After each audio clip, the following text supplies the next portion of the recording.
Olá a todos!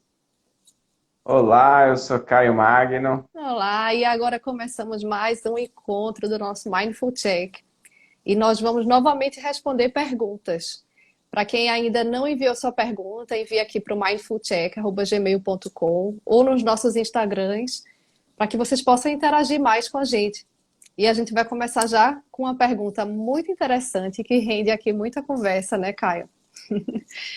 Rendeu bastante ontem, né? A gente Bastante. E a pergunta é o seguinte: meditação, mindfulness, é para parar os pensamentos? Só de pensar nisso, eu já fico ansioso. E com razão, né, Caio? Como é que é parar o pensamento? eu acho que geralmente quando as pessoas buscam algum tipo de habilidade nova, geralmente tem muito a ver com essa questão de controlar, né? Por Uhum, exemplo, controlar os pensamentos, né? Essa uhum, expectativa uhum. de ter o controle daquele estado mental, né? Daquele processo interno. Isso. Isso é o E piloto aí isso, automático, né? Em ação também. piloto automático, o modo fazer, o nosso estado da mente, né, que é um estado habitual. Só que quando a gente utiliza de uma maneira excessiva, muito apegada a tudo isso, gera ansiedade. E aí eu acho que, assim, trazendo um pouquinho para a questão da pergunta mesmo, né? Só fico ansioso só de pensar nisso. Acho que até a gente tinha conversado sobre esse ponto ontem, né? Uhum. A questão da expectativa, né? De tentar ter um certo padrão, né? Sim, De o que é que você sim. comenta aí sobre isso. Pois é, porque assim, realmente, por trás dessa pergunta aí, né, tem essa questão de já fico ansioso porque se meu objetivo é parar os pensamentos, nossa, já me parece muito difícil. E é realmente, né? O John Kabat-Zinn, que é a pessoa que foi responsável pela popularização do mindfulness, né, no mundo ocidental, ele fala que é como se tentasse impedir as ondas do oceano. Uhum, Impossível, é impossível parar os pensamentos, né? Então, se você coloca já como a meta da meditação mindfulness parar os pensamentos, uhum. não só vai ser impossível e difícil, como não é necessário. Não é necessário. E isso traz ansiedade se você coloca. Então, você vai ter esse efeito paradoxal. Se você coloca uma meta que é inatingível, a tendência é que você fique nessa sensação de que precisa controlar, que é isso que o Caio está falando, né, Caio? Acho que é a questão do estado natural, né? É ir contra o estado natural da mente. E a mente Uhum. é pensamento, né? A mente é formada por pensamentos, conceitos, fazer juízo de valor. Quando você vê algum objeto, aí vem aquela imagem à mente, né? A Uhum, mente já seriam esses pensamentos, né? Então, esse estado mental é natural. exato. Então, os pensamentos fluem naturalmente.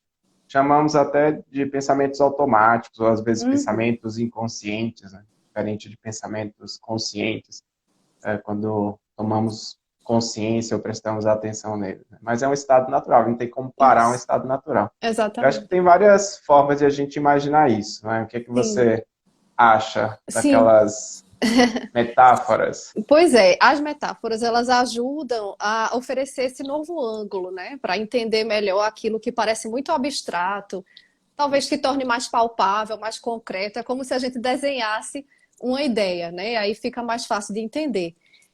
Mas antes disso, Caio, eu queria falar uma coisa. Você estava aqui falando sobre esses pensamentos, os pensamentos, e eu fiquei pensando. Na meditação de atenção plena, que é o mindfulness, a gente tem um convite exatamente é o oposto de tentar parar os pensamentos. A gente se aproxima desses pensamentos, da experiência como um todo, e a gente é convidado a fazer amizade, vamos dizer assim, com os pensamentos. A gente usa o pensamento para o treino, não é? Uhum. Sim. Eu acho que a gente está falando da mesma coisa, né? Sempre quando começa a colocar essa mudança de atitude que vem com o mindfulness, entrar em contato com esses pensamentos, né? Fazer amizade, Isso. uma ideia de abertura, Uhum. curiosidade, diferente do controle. E por trás da pergunta tinha justamente essa ideia de controle, né? Como Exato. Mindfulness é para parar os pensamentos, ou aquela ideia de quando a pessoa vem, por exemplo, para um atendimento psiquiátrico, psicológico, eu quero controlar a minha ansiedade. Uhum. Essa ideia de, ao invés de uma amizade, isso, que a gente não procura controlar os amigos, é uma ideia de um certo conflito, uma certa disputa. Eu Sim, acho que a gente vai conseguir abordar um pouco isso nas metáforas. E sim. só me adiantando, eu gosto muito do conceito de metáfora, até que você comentou, Uhum. essa questão experiencial, né? As metáforas, as fábulas, as histórias, ao Uhum. longo de toda a humanidade, sempre foi fonte de grande conhecimento. Quando a gente escuta uma metáfora, aquilo faz sentido, ressoa, a gente vai abordar um pouquinho isso. Uhum. Mas deixa correr aí que você é que manda. Então, pois é. Então a gente tem algumas metáforas bem interessantes que podem servir para ilustrar mais como a gente pode usar os pensamentos, que são o estado natural da mente, como disse Caio, no treino. Então, por exemplo, você usa essa distração, o que parece que é errado na meditação, né? A atenção vagou e você percebe que a atenção vagou. E aí algumas pessoas podem achar que isso é fazer errado a meditação. Pelo contrário, a boa notícia é que essa distração, ela faz parte do seu treino. Então, eu gosto de fazer muito analogia com atividade física, né? Se você alguma vez já tentou praticar, por exemplo, musculação, e aí, quando você quer que o bíceps fique hipertrofiado, você vai fazer uma repetição com a resistência ali, que geralmente é um peso, algo assim. Então, essa analogia eu acho interessante, é que você pode usar o pensamento, esse movimento da atenção devagar, depois notar que ela vagou e voltar o foco da atenção para alguma âncora, como a respiração. Então, esse movimento de treino, de repetição, é que vai fazer com que você oscile cada vez menos. E aí você chega na consequência de ficar mais tranquilo, mais calmo, mais concentrado, mas você não busca esse objetivo. O seu objetivo é tomar consciência. É um desfecho secundário, né? Então, a ideia de você ter uma atitude de não controlar os estados internos, eu me refiro a estados internos, não exatamente a vida, né, que demanda bastante controle e planejamento. Isso leva a mais tranquilidade e calma. É uma coisa meio paradoxal, né? O não Uhum, controle leva a mais controle emocional, mas eu prefiro a palavra isso, regulação. Eu isso, gosto muito também disso que você falou de treino, né, de atividade física ou de isso. habilidade. E mindfulness é uma habilidade. E como toda Uhum, habilidade, no início é mais difícil de colocar em prática, tem mais inquietação, uhum. mas quando você está andando de bicicleta também é assim, você cai, põe rodinha no início, precisa de um instrutor muitas vezes, ou áudio, Sim, depois você consegue ter mais exato. liberdade de praticar sozinho. Eu gosto como se fossem pequenos passos, né? Começando com Sim. pequenos passos. Pois é, e você falou de andar de bicicleta, né? E hábitos, né? Sobre hábitos, que no início realmente existe algum esforço, alguma repetição, alguma orientação.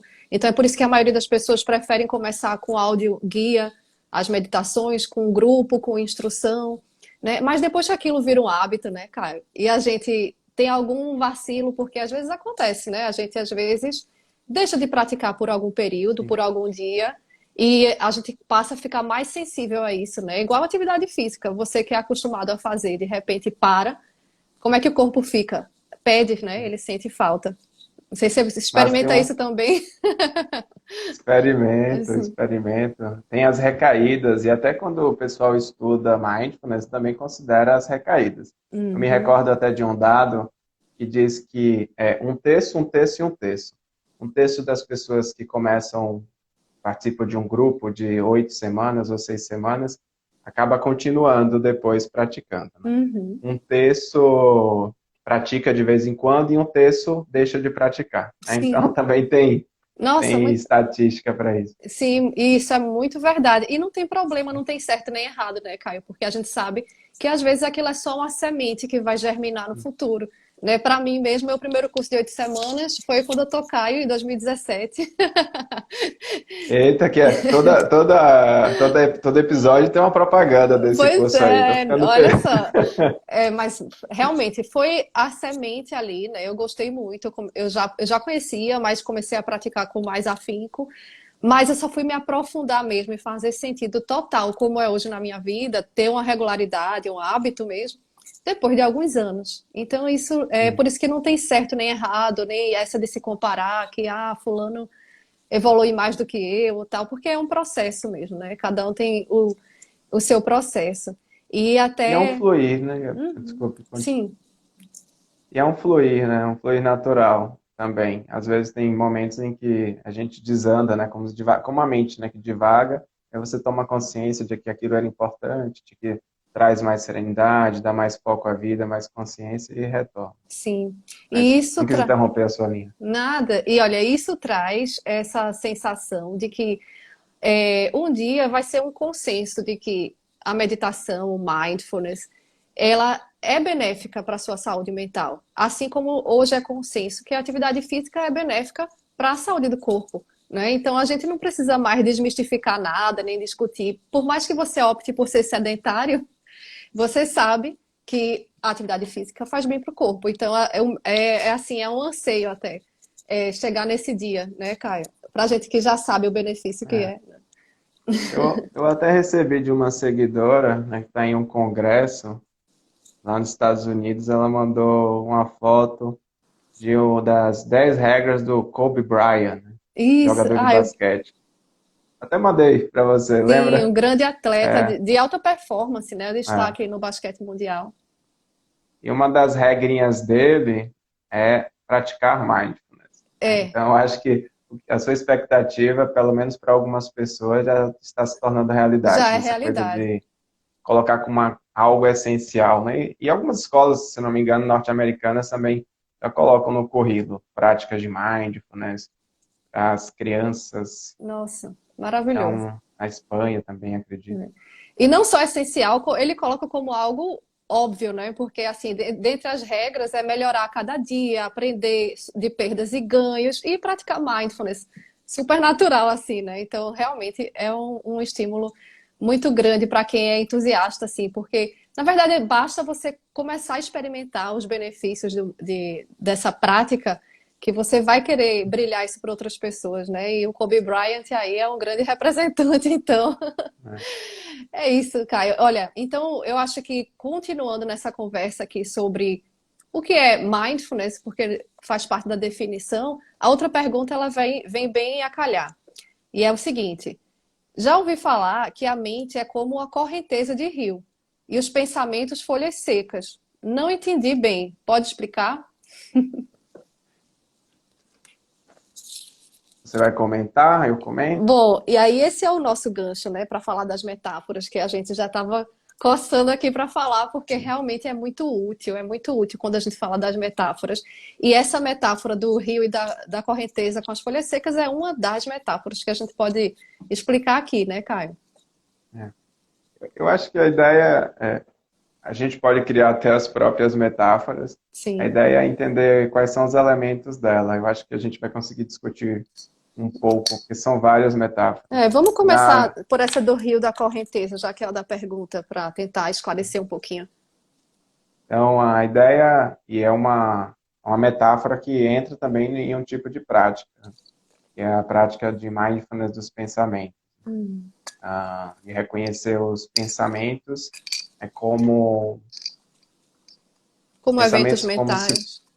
os eventos mentais, às vezes algum tipo de emoção, também algum Uhum. tipo de memória. E você colocaria gentilmente cada pensamento desse, quando aparecesse, em uma folha, né? E o rio Hum. levaria essa folha. Então, as folhas representariam esses pensamentos, né? Que acabariam sendo indo e vindo naturalmente, né? Como Uhum. algo natural da mente. A mente Uhum. produz pensamentos bem como algo normal. Isso. O rio, a gente poderia pensar como se fosse um estado de consciência, né? Uhum.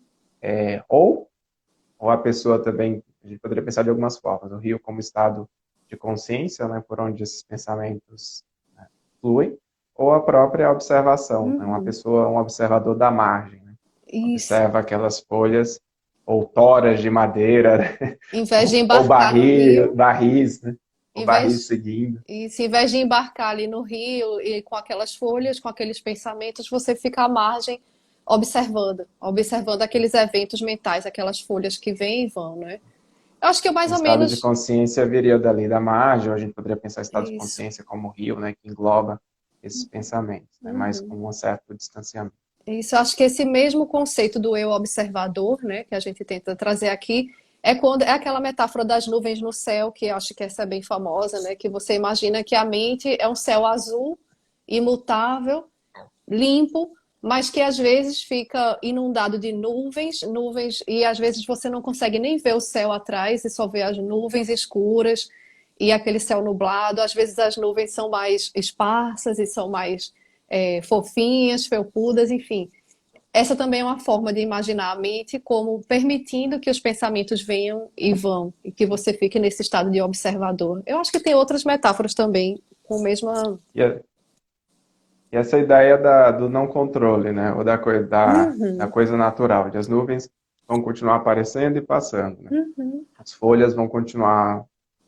A pessoa pode imaginar de outras formas. Algumas pessoas imaginam uma árvore perto de um rio e as folhas vão caindo, Isso. e aí enquanto está caindo surge um pensamento, aí ela coloca o pensamento.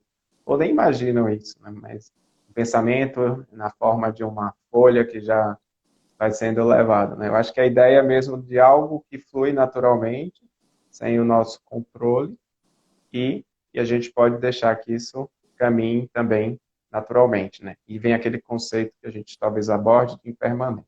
Uhum. Sim. Isso. E assim, essas metáforas a gente está falando muito aqui, mas é porque às vezes encaixa melhor, faz mais sentido para você uma metáfora do que outra. E às vezes isso pode te ajudar no momento que você escolhe para ficar em quietude e esses pensamentos começam a surgir, que é o natural. Então, é por isso que às vezes é bom falar esses vários tipos de metáforas, porque pode ser que um faça mais sentido do que o outro para você, né? Eu tenho uma mentorada que fala que ajuda muito a metáfora do macaquinho louco. A metáfora do macaquinho louco, que diz que ela sempre lembra dessa. Quer falar, Caio? Essa do macaco é muito boa. Macaco, elefante, Sim. ou como você também trouxe para mim, né, da criança, talvez indisciplinada, eu O acho que é isso cavalo que você comentou. selvagem. Cavalo selvagem. Sim. Todas elas mostram a mesma coisa, né? É algo ainda indomável, né? Uhum, O macaco que está louco é uhum, o cavalo que é selvagem, ou seja, é a nossa mente, né? A mente no seu uhum, estado mais natural, indomável. E a uhum, do macaco é da seguinte forma, né? uhum, Tem um macaco que está louco, né? Super inquieto e sem nenhum tipo de controle, e ele é amarrado com uma corda a uma estaca, né? A corda representaria a atenção e a uhum. estaca representaria um treino, né? A âncora. A âncora. Então, e quando a gente fala em âncora, é uma forma de ancorar a atenção no momento presente, como respiração, movimento, sensações do Sim. corpo. Então, com o tempo, o macaco não precisaria mais da âncora, né? E ele também não, ele poderia ficar solto da corda também, e mais naturalmente ele conseguiria sair daquele estado agitado da mente. E aí a Uhum, gente poderia falar do cavalo selvagem, o sim. elefante O mesmo também, princípio. né? Mesmo princípio. Então É, é isso. E eu gosto da criança também, né? A criança.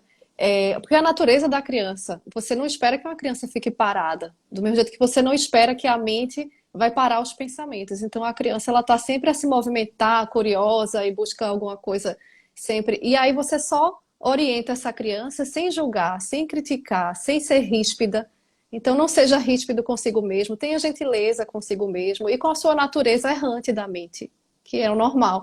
Então você só reorienta aquela criança a voltar ao foco. Então volta o foco da atenção de novo e de novo, e quantas vezes for necessário, com muita gentileza. Então eu gosto dessa analogia com a criança porque evoca essa gentileza, né, com você mesmo. Sempre que você percebe a sua criança indisciplinada, se movendo bastante, né? Não julgue, apenas retorne, reoriente, né? Eu gosto muito dessa metáfora também. E agora, pensando aqui, eu acho que é importante a gente falar. E quando a emoção ou o pensamento ele é muito convincente, ele tem uma carga emocional muito forte, aí fica mais difícil, né? Essa gente conseguir fica. se colocar como observador, a gente não embarcar naquele pensamento, ser convencido por ele. Como é que a gente pode fazer na prática, hein, quando é realmente aquela situação desafiadora, aquele pensamento muito convincente, assim? Eu acho que primeiro já ter essa ideia, né, de que o pensamento, né, e aquele estado emocional mais turbulento trazem alguma coisa, são importantes, ou seja, né, se referem a Uhum, alguma coisa importante, tanto internamente quanto externamente, ou seja, a uhum, gente precisa prestar atenção. Ao mesmo tempo, ter a consciência que é um estado momentâneo, né?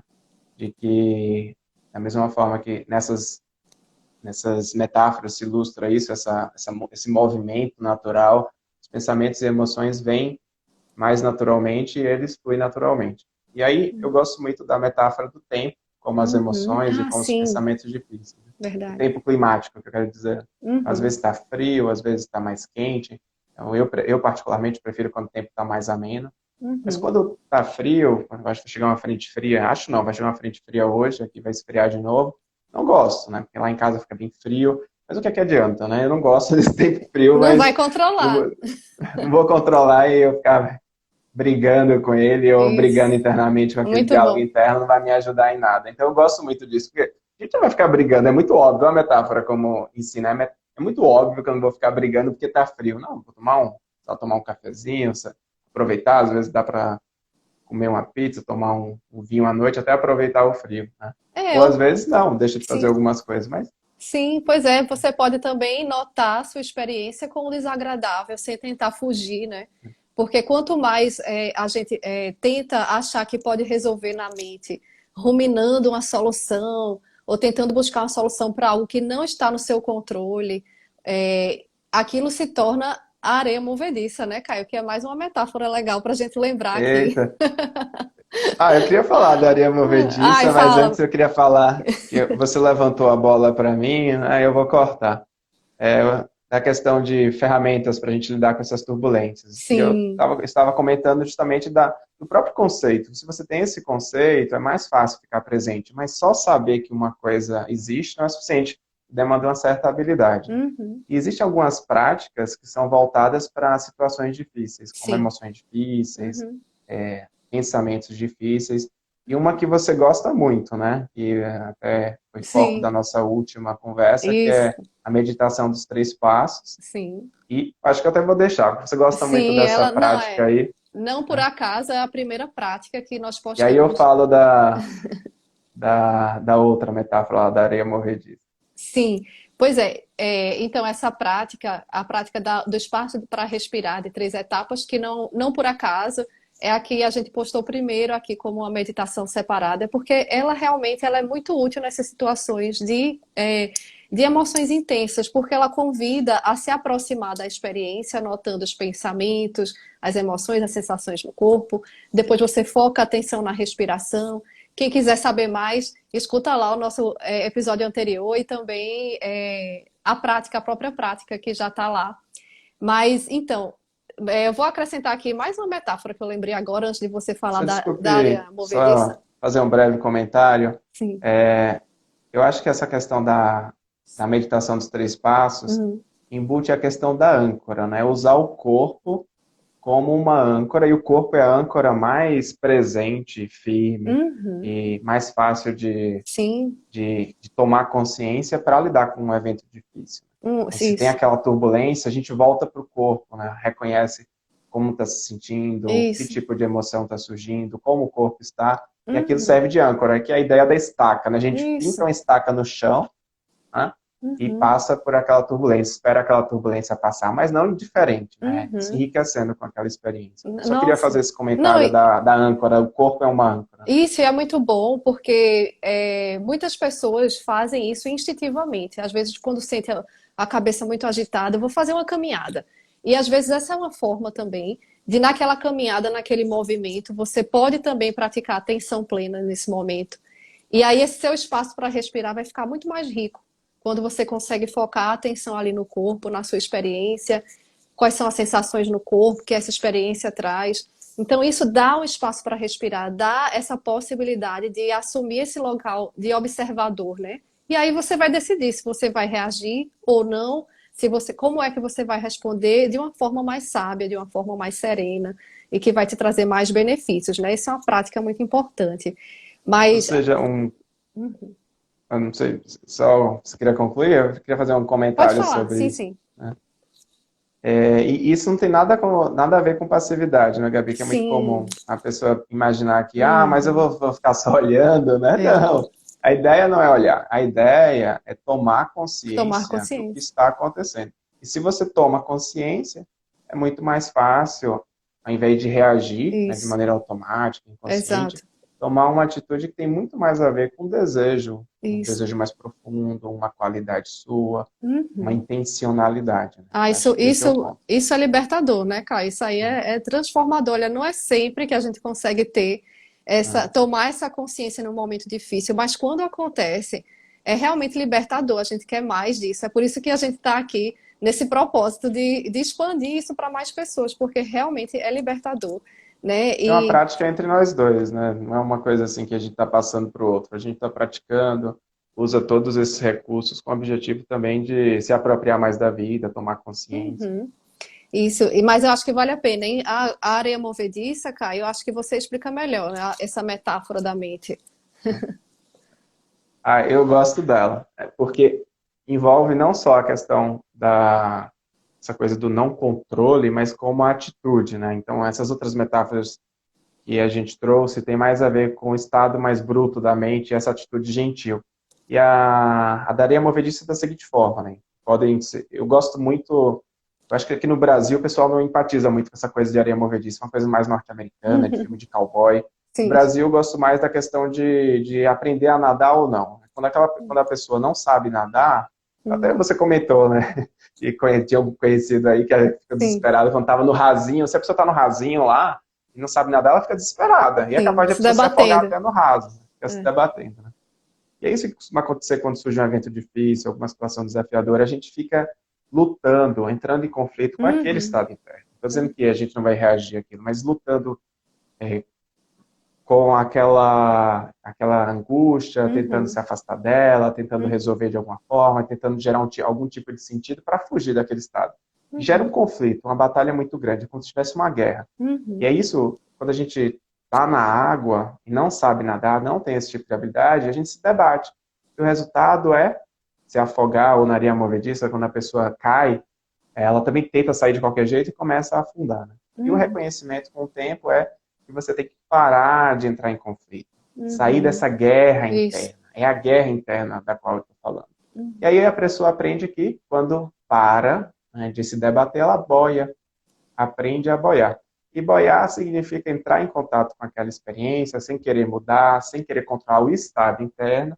E a partir disso você pode dar uma abraçada para um lado, dar uma abraçada para o outro, pode dar um mergulho, ou na areia movediça lá, você pode puxar um galho, pedir ajuda, e você para Isso. de afundar. A primeira coisa é parar com a guerra interna.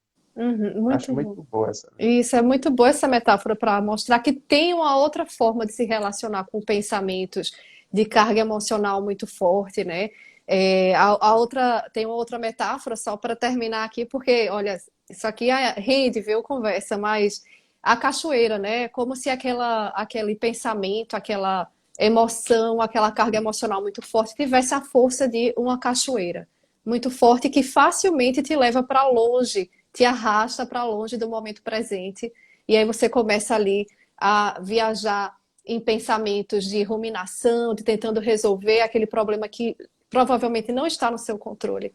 Então, com esse treino mental de se colocar como observador de pensamentos e reconhecendo que os pensamentos não são necessariamente fatos, que eles são eventos mentais a serem observados. Então, você começa a se colocar por trás da cachoeira. Então você ainda experimenta toda aquela carga emocional, toda aquela força da cascata, mas você começa a se desidentificar com aquilo. Você não é mais arrastado, você fica ali por trás da cachoeira observando.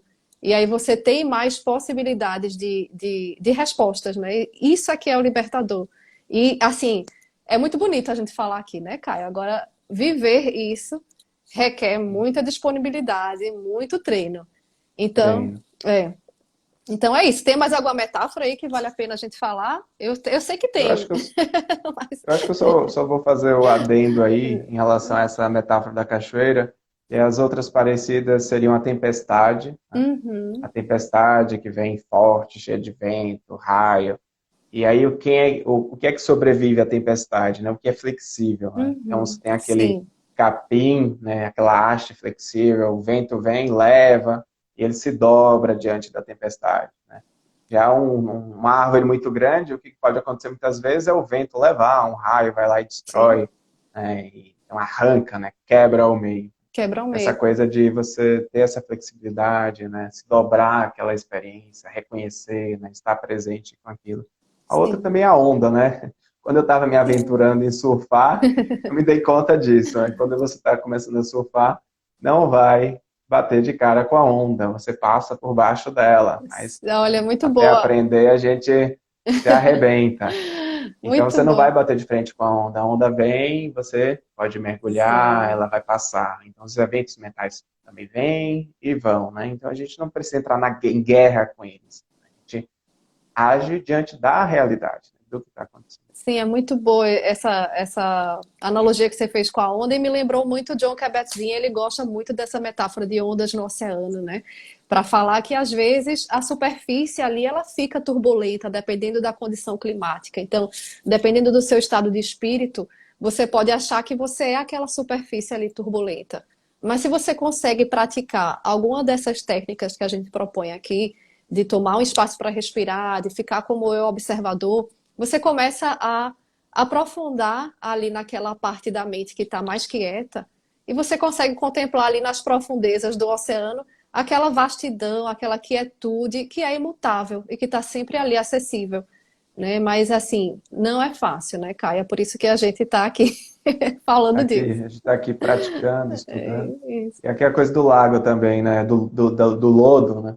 O lodo vem, você mexe lá e fica tudo muito turvo. Só que se Ah, deixar tudo, se aquieta, né? E embaixo o lago depois fica límpido e sereno. Essa serenidade é esse estado de consciência que não tem a ver com conceitos, né? Com as ideias.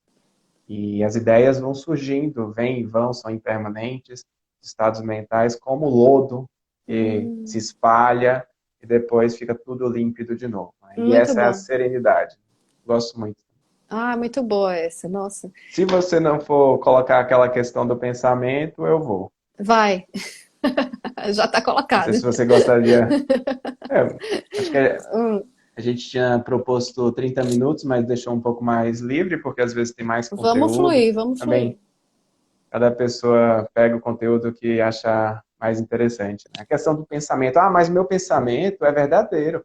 O que está Hum, acontecendo comigo é real. E uhum, aí, o que é que eu vou ficar? é, eu não vou considerar isso, mas está acontecendo isso mesmo. Eu perdi fulano, ou uhum, perdi o emprego. E uhum. aí vem essa questão. Ah, mas de fato está É acontecendo. verdade. Se você quiser comentar, Não, não, ou se não, não, continua o fluxo. né? Primeiro que nenhum pensamento é real. Isso é, Sim, a gente chega a essa conclusão, mas lógico que quando está começando algum tipo de prática, não vai colocar isso, né, por sim, exemplo, para um paciente, né? Porque isso seria invalidar. sim, na Mas hora do de fato não sofrimento. existe, né? Uhum.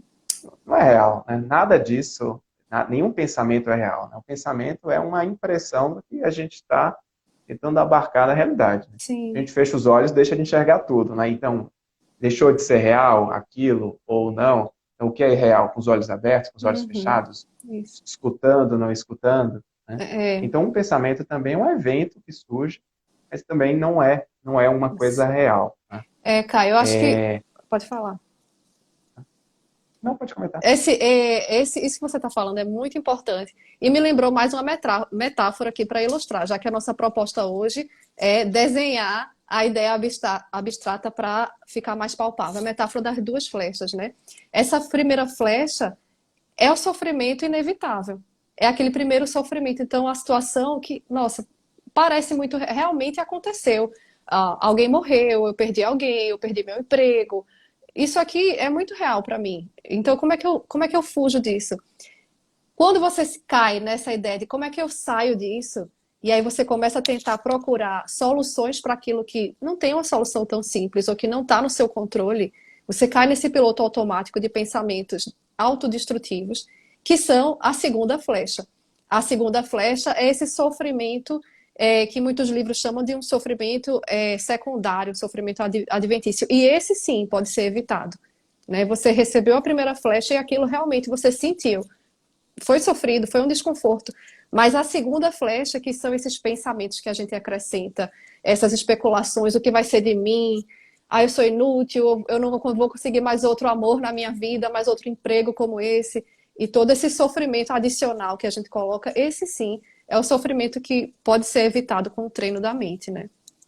E aí, só para complementar, você falou em sofrimento secundário, então tem o sofrimento primário, que o exemplo que você deu de estar desempregado, a pessoa perdeu o emprego, vem ansiedade, vem insegurança, então isso é natural, isso é o primário.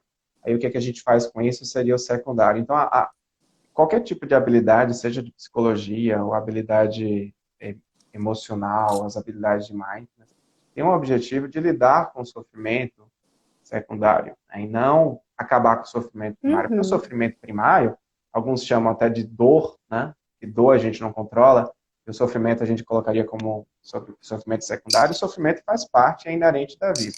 Então isso é uhum, uma verdade, não tem como a uhum, gente ignorar isso. uhum, Então a gente sofre desde quando acorda, né, até quando vai dormir. Então, por exemplo, quando você acorda cansado, isso é um tipo de sofrimento, né, o sofrimento primário. Quando você está com fome, também é um tipo de sofrimento. Cansaço é um tipo de sofrimento. uhum, Uma discussão, uma coisa mais ríspida ao longo do dia também é um tipo de sofrimento. uhum, E até que outros sofrimentos mais intensos, lógico, que uhum, são mais leves. O sofrimento é inerente ao ser humano, né, à humanidade. A gente não pode ignorar isso. uhum, muito bom. Então, vamos deixar aqui um convite, né, Caio? Porque, olha, aqui a gente fala bastante e fala até o dia seguinte, se deixar. Mas a prática é essencial, né? Então, é por isso que a gente se preocupou realmente em se propor a colocar também práticas, né, lá no nosso podcast, no Spotify, para quem quiser experimentar e tentar chegar mais perto dessa experiência que a gente vive aqui, né, Caio? Eu só queria fazer um comentário, né? Às vezes minha mente vai, mas muitas vezes volta, nem sempre volta. Estava falando daquela questão do pensamento, né, que não é real. Eu quero dizer que o que é mais importante do que formar, do que se apegar às ideias, né, que surgem na nossa mente, é pensar mais na questão de utilidade. E você falou muito disso, da questão da ruminação, desse Uhum, diálogo interno repetitivo, uhum, que é o que cansa muito, sim, que é o que gera esse desgaste, esse sofrimento, né? Então, quando a gente reconhece que um processo dentro não está sendo útil, está sendo muito, não que a gente vai ignorar, é um passo para sair um pouco daquela coisa, é real ou não é, está acontecendo ou não, para. O que eu posso fazer com isso? isso, O que é mais importante para mim nesse uhum, momento? isso, É eu ficar nesse conflito, nessa guerra interna, com todas essas experiências internas, uhum, ou eu agir de uma maneira que tem a ver com o desejo que eu isso, quero colocar de mim naquele momento no mundo. uhum, Então, é sair do que é, das ideias, para o que é útil. Aquele pensamento, aquele estado, aquela forma de lidar com aquilo está sendo útil para mim uhum. ou não. Nossa, muito Funcional ou bom. não, flexível ou rígido. É Eu só muito queria bom. complementar isso. Isso é tomar, é ver qual é o seu ponto de partida agora, né? O que é que pode ser feito ou não feito. Enfim, isso é libertador realmente, Caio. Obrigada. Eu acho que a gente aqui trouxe muita ideia assim para próximas conversas até, porque aqui realmente É, a gente vive isso, né? A gente se propõe a treinar isso a cada instante. Então, realmente, a gente sabe do benefício que isso pode trazer. Então é isso. Quer falar mais alguma coisa? e eu acho que é interessante, né? Como rende, né? Essa conversa aí, como a gente se prepara, estuda, discute, até para o nosso próprio enriquecimento, mas sempre ela se enriquece mais, né, na nossa discussão. Eu gosto muito disso. Uhum, muito bom. Obrigada. Obrigada a Então, todos aqui que estão escutando a gente, acompanhando a gente. Fica com a gente porque vai ter mais coisa legal aqui. Além das meditações de atenção plena, né, Caio? é, Também as meditações para relaxar, que são diferentes, né? Tem muita gente que não sabe disso. isso vai ficar para hoje ou para o próximo? Sim, pode ser. Que tal? Para o próximo episódio a gente explicar quais são as diferentes técnicas de meditação, né? Tem diferença, atenção plena e meditação para relaxar, meditação para dormir. Então, acho que pode ser já um Interessante. convite para a gente esmiuçar. Olha que bom aí, já surgiu o tema para a próxima, né? Sem esforço, né? Maravilha, é assim que flui. Então, até mais, Até gente. Boa mais. tarde, bom dia aí a Tchau, todos e tchau. até a próxima. Tchau, Até. Gabi. Tchau, tchau.